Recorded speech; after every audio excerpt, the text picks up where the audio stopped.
Hello everybody, I am Jackie and you are listening to Jackie Teaches English. This podcast has been created for all of you out there learning English and is designed to help intermediate speakers become more fluent. Each week, you will improve your listening skills, learn new vocabulary, and learn more about the English-speaking world. Want to read along with the audio? Go to www.jackieteachesenglish.com where you will find a transcript of this episode. Without further ado, let's dive in.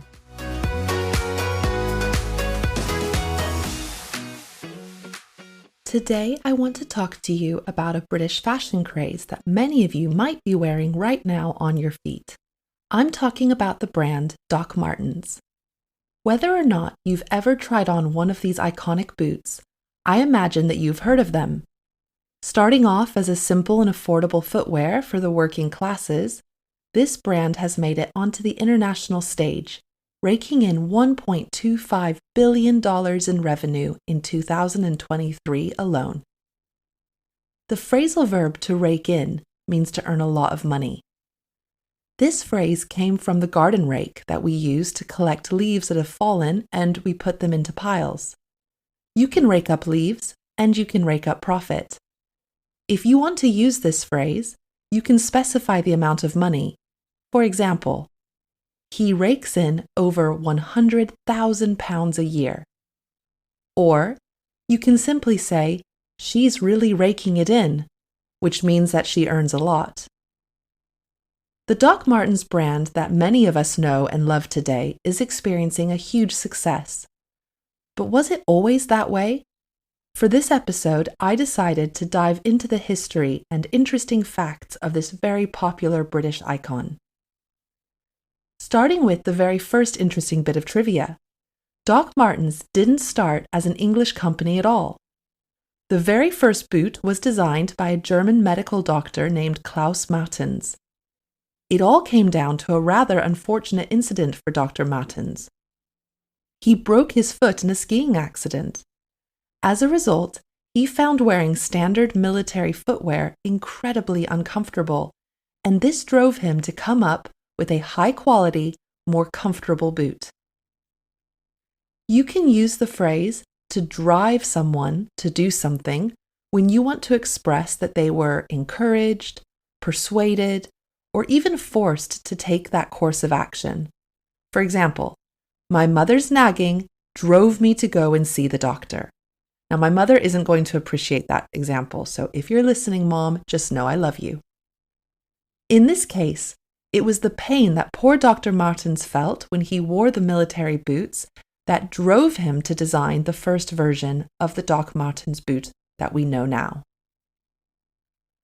What made this new boot so comfortable? Well, Doc Martens invented a unique, air-cushioned sole. By 1947, Dr. Martens had teamed up with an old buddy from university who has a fantastic name, Dr. Herbert Funk, and they went into production together. In the first 10 years of being in business, 80% of their sales went to German housewives over the age of 40, who appreciated the comfort that these boots provided. It was only in the 1960s that the Doc Marten boot made its way to English shores. They were primarily worn by the working class, cherished by postal workers, factory workers, and even police officers who were spending large quantities of their day on their feet. Nowadays, it costs a pretty penny to purchase a pair of Doc Martens, but back in the 60s, they were very affordable, initially costing only £2 a pair. If something costs a pretty penny, this means that it costs a considerable sum of money. Of course, nowadays you can't buy much with a penny, but pennies held considerably more value when this phrase was first coined. And to coin a word or a phrase means to invent or to make up a new word or phrase. So now you've learned two new expressions involving money. Moving into the late 60s and 70s, the boot was picked up by multicultural, ska-loving skinheads who championed the British working class style. The first high-profile celebrity to wear the boot was Peter Townsend, the leader, guitarist, and principal songwriter of the influential rock band The Who. Suddenly, the Doc Marten boot became the icon of rebellion, self-expression, and fierce working-class pride. The 1980s in England is often characterized by anti-government riots and social resentment, with youth culture at the forefront. If something is at the forefront, this simply means that they are in the most noticeable or important position. And the Doc Martens look was very much embedded in the culture of the time. This was also when many American bands touring the UK first came into contact with the boot, and in turn took this fashion back to the USA. Suddenly, Doc Martens broke into the American market. By the 1990s, protests and riots made way for the advent of music festivals. Once again, the Doc Marten boot kept being popular with the youth of the nation and became synonymous with festival culture. To be synonymous with something just means to be closely associated with it in this case. We know that a synonym of a word is another word that has the exact same meaning, so we can also use this word more figuratively. Another example, Doc Martens were synonymous with grunge fashion in the 1990s. Sadly, things took a turn for the worse in the early 2000s. It will shock many people to know that Doc Martens nearly had to declare bankruptcy and were forced to close all but one factory. In a bid to save the company from ruin, Griggs decided to move the factories to China. This was a lifeline for the company, but unfortunately, thousands of factory workers in the UK lost their jobs, and it has since been debated whether the quality of the product has worsened since this decision. In a bid to is a fantastic phrase, which means in an attempt to. This comes from auctions, when people have to make bids, which are offers of money for something that is on sale. For example, the investor bid £50,000 for the portrait at the auction.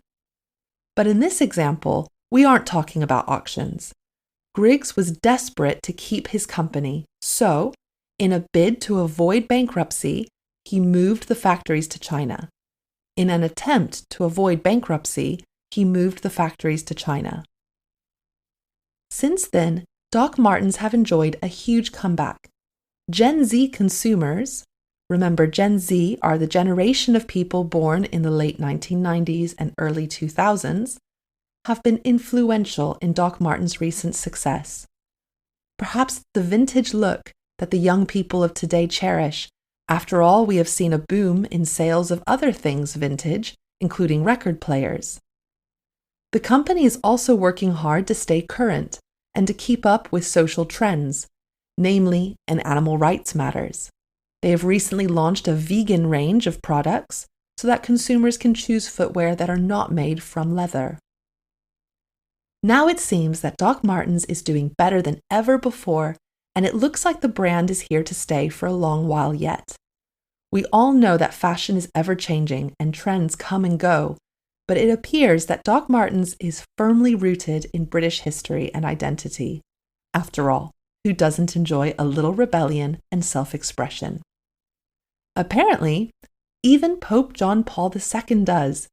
It turns out that in 1996, the Pope ordered 100 pairs of Doc Martens for his staff at the Vatican and treated himself to a stylish pair of white brogues. So maybe even the Pope has a little rebellious side to him.